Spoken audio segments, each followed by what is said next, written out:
Go. Hi, my name is Jennifer Schultz and I'm an English teacher. Today I'm going to be talking to you about verb tenses.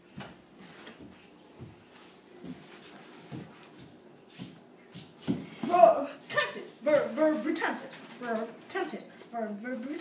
So the first thing you probably want to know is, what's in it for me? How will learning about verb tenses help me? Well, I have thought of 3 things that you might be interested in. The first thing to know is that if you can use verb tenses correctly, you can speak intelligently. The second thing is you can express yourself properly in writing. And the third is you can answer those tricky SAT questions. Now, there are 3 basic verb tenses, and we're going to watch a little video that is a throwback to the olden days, back when I was a kid and used to watch Saturday morning cartoons. This is just a little reminder of what a verb is. I know you know, but never hurts to have a little fun with this, and also reminds us of the tenses. So take a look and enjoy. Got it? A verb expresses action, being or a state of being. A verb makes a statement. Yeah, a verb tells it like it is. I can tell you when it's happening. Tell you more about what's happening. Say it so it makes some sense. I can tell you who is happening. Hey, every sentence has a subject. Doesn't hurt to review this, right? And that subject, where's the action? Don't forget the helping verbs. The subject, what is it? What's done to it? What does it say? That's an interjection. I can question like, what is it? I can order like, go get it. When I hit, I need an object. Oh, remember this? Direct objects. I see the object. Do you see that first ball? If you see it, then put the ball on the fence, man. Go ahead on. Down the Lego. No, the audience needs to hear it. Dang. Going, gone. Tenses. Seriously, Mom? Yeah, I can see it. To play. Those are the infinitives. That's the best part. And it's over. And see.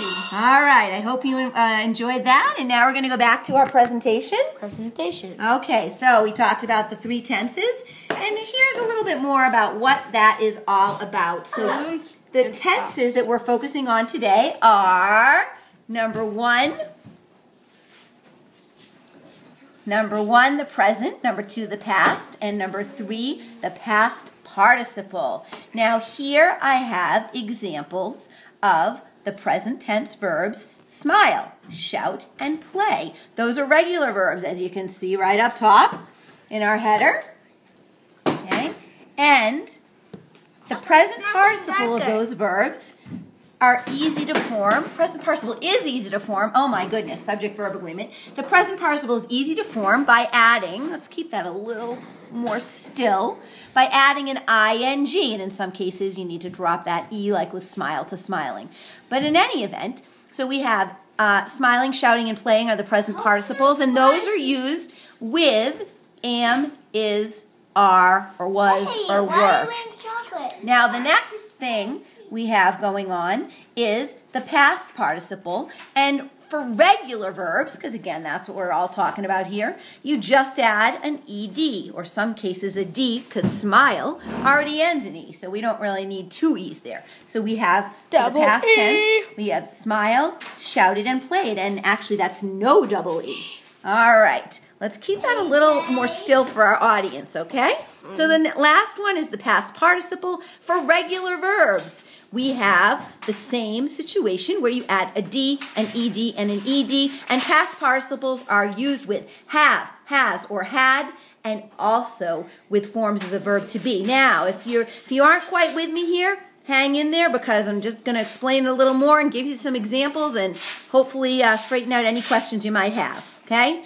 So here we go, verb charts. a typical verb chart has 3 columns. Once again, we see the 3 main tenses. They are, I want you to read them at home. Can you read them? Can you read them? Present, past, Please. past participle. Nice job. So those are our 3 tenses. Yeah. And again, we have examples with our regular verbs. And so when you see the chart, this is how you should read them. You should just read smile, smiled, have smiled. Get in the habit of putting that have form in there. And then for the next line, I would read shout, shouted, have shouted. If you want to get really fancy, you can even put in the today and yesterday to distinguish the present and the past.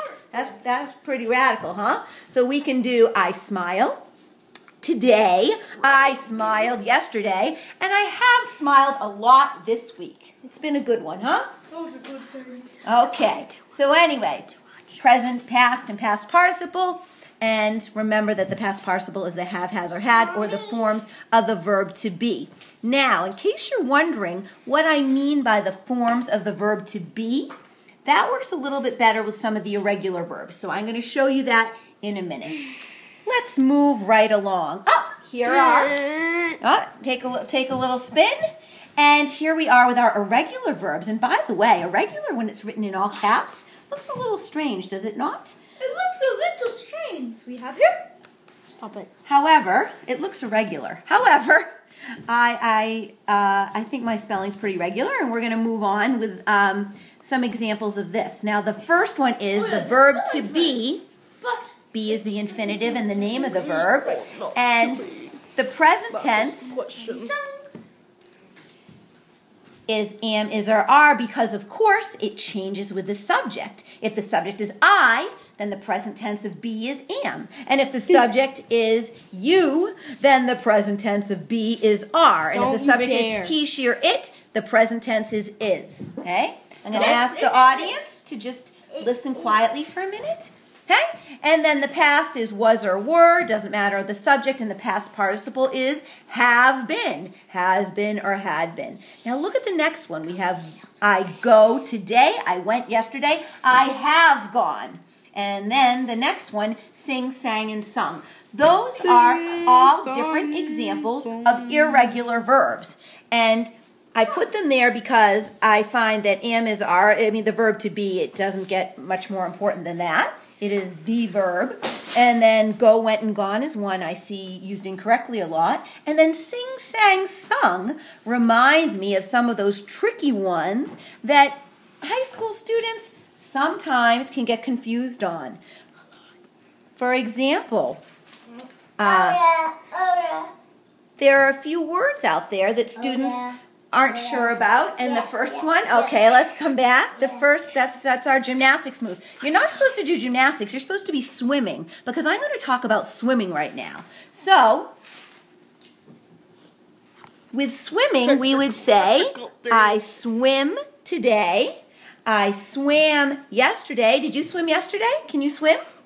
Can you swim? She can swim. Let me see the swimming. He can't swim. All right. So the swimming is swim, swam, and swum. And I'm sorry it's taken me a long time to get to this point, but basically many high school students say swum. That is not a word. It absolutely is a word. It is the past participle of the verb to swim. Sing, sang, sung, swim, swam, swum, and here is another one for you. I guess I'm ahead of myself. I have one more, but you're going to have to wait. Irregular verbs online. You can find them. Irregular verb charts abound. And here's a hint. Don't study the ones you know. Don't waste your time on the things you already know, but study the ones you don't. Let's see. We open a link in a new window. And what do we get? All right. You know what? Can you just hold on? Okay, can you pause, AJ? Pause. Can't pause.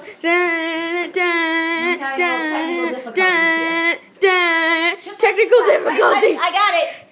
All right. Now that you're thoroughly dizzy, here we go. Here are common irregular verb forms in alphabetical order. This is just one of many charts. We have I awake. Now, audience. Now, everybody, how do we practice? We say, I awake, I awoke, I have awakened. We say, I begin, I began, I have begun. Ooh, look at that. That doesn't change at all. I bet $10. Yesterday I bet $10, and I have bet lots of money this week. That's not a true story. I'm not really much of a gambler. Okay, so anyway, there's just one example of a verb chart. Hang in there. We are almost done. So, back to the verb tense. Back to the verb tense. Here we go. Here are my case studies. The first one. So, I have a question for you, honey. I have a question, okay? Where is your library book? Yep. So get your book and hold it up, and what do you say? Where is it? Yeah.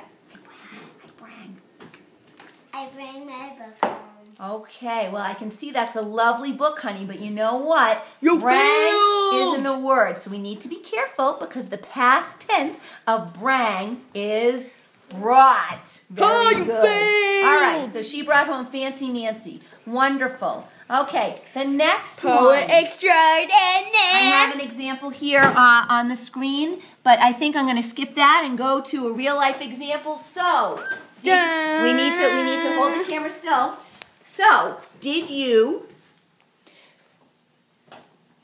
It's not working. Did you go to a friend's house after school?